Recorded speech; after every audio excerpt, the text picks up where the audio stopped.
I am the light I am. You are the light you are. I am part of the divine I am. You are part of the divine you are.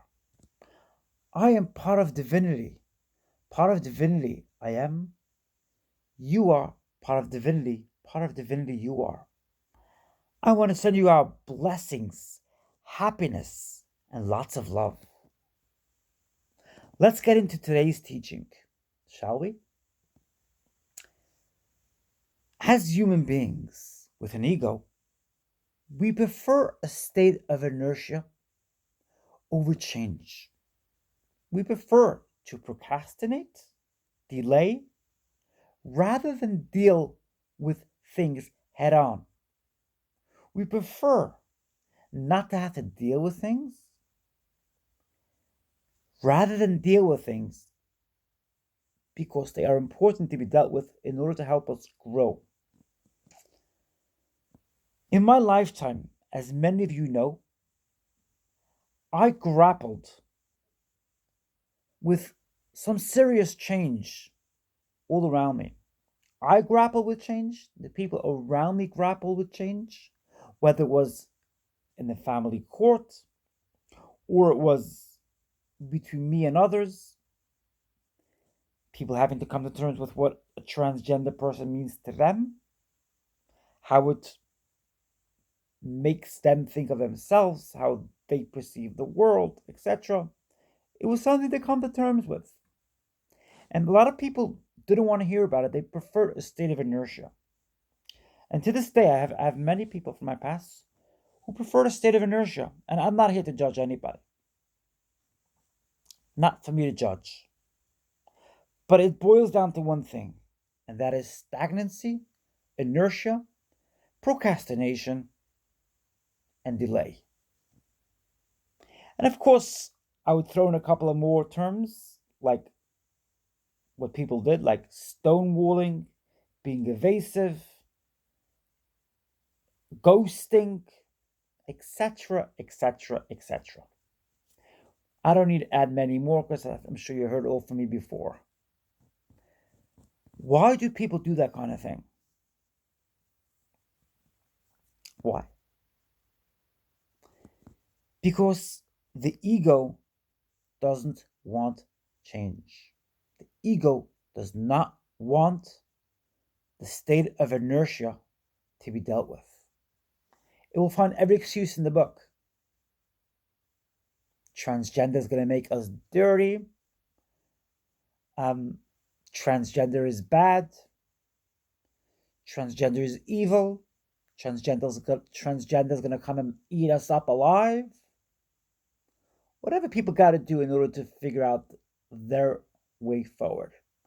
In order for them to figure out how to remain stagnant in their egoistic state and not take themselves off to a spiritual paradigm, which is about growth, which is about understanding another, which is about caring for our fellow human being.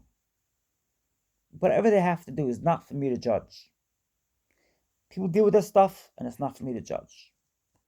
What there is for me to judge is how I progress on my spiritual journey, is how I progress on my ability to forgive the people from my past. I have mostly forgiven the people of my past. How have I been able to do this? Through spiritual growth. No, I couldn't do it. I couldn't do it with my ego. I couldn't. I tried. I must tell you, I did try. I didn't manage it. I did not manage to change with my ego.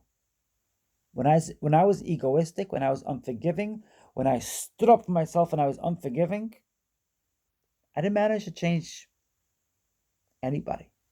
I didn't manage to forgive others. And I didn't manage to get over the bitterness of my past. I've had my children removed from me now for 4.5 years. It's painful. That's a decision God made. That's a decision God made for me and God made for my children. I'm happy God did that. God did whatever God had to do in order to help us all grow, in order to help us all fluctuate, blossom on our spiritual journey in this lifetime. We come here for a purpose. We signed up for this, and that's what God wanted.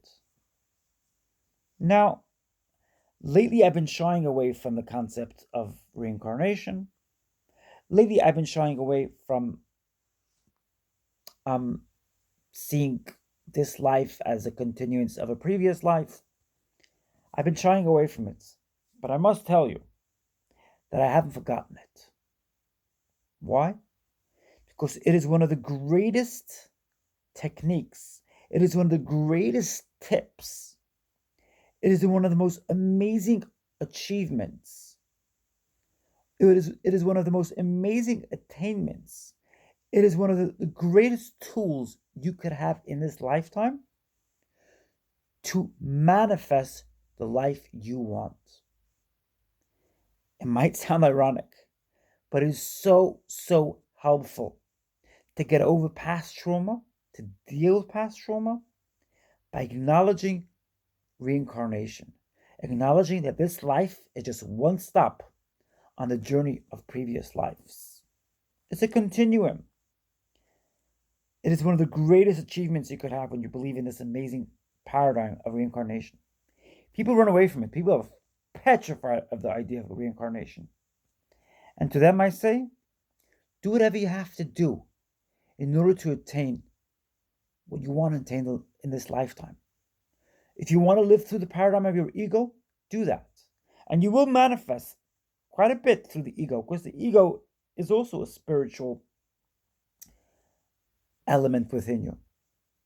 It's the spiritual part of you which is in kindergarten, so to speak, but it will manifest things for you. But in no way will it manifest things for you like your soul, your spirit, like your divinity will manifest things for you. In no way. The two are incomparable. You can remain egoistic. You can remain unforgiving towards others. You can remain in a state of inertia. You can remain stagnant. You could procrastinate. You could delay things in your life because that's what your ego tells you to do. And it helps you in different ways. It helps you achieve results, even financial results, etc. Nonetheless, it won't help you achieve and attain what you could attain and achieve through spiritual growth, through spiritual manifestation, through realizing your powers, your godly powers. The two are incomparable. Forgive others because it is good for your soul. Forgive others because it is your godly act, which will help you achieve way more than you could have achieved with your ego. I tell people to forgive others not because I want them to silence their past, to forget their past, pretend it never happened. No, don't pretend it never happened. Rather, see your past as your step to a better place. See the trials and tribulations which you faced in your past as your means of growing spiritually, as your means of attaining manifestation of your spiritual growth. God gives us favors in this life. God serves us. We are part of the divine, part of light. Believe that, achieve that, attain that, subscribe and sign up to it. Because by doing so, you will achieve great results. Don't ignore your ego. Your ego is like that child in kindergarten. Listen to it. Take care of its needs, but don't allow it to become who you are. Allow it to remain the child in kindergarten, there to be seen to, taken care of, but not in control. I mentioned a couple of days ago about the story between Esau and his brother Jacob. They reached a state of appeasement. Jacob went towards his brother with gifts, and they reached a state of appeasement. Nonetheless, they didn't hang around each other. Jacob said to Esau, "It was great, we reached a state of appeasement.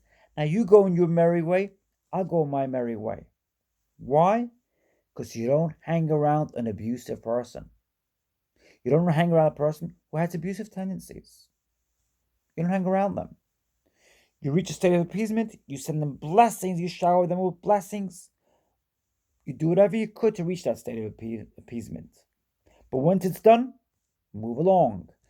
Don't stick around them. If you're in an abusive relationship, walk away. Reach a state of appeasement. Don't remain in a state of hostility, of animosity. Absolutely not. Reach a state of appeasement. Walk away. If you got a co-parent, and don't actually face to face that opposing partner who is full of hostility, animosity, and negativity. Do it to the most minimum you have to. That's today's message. If you enjoy this message, smash that like button. Feel free to share away this video. Feel free to comment. Feel free to subscribe if you haven't already. I look forward to seeing you in my next video. I love you so much.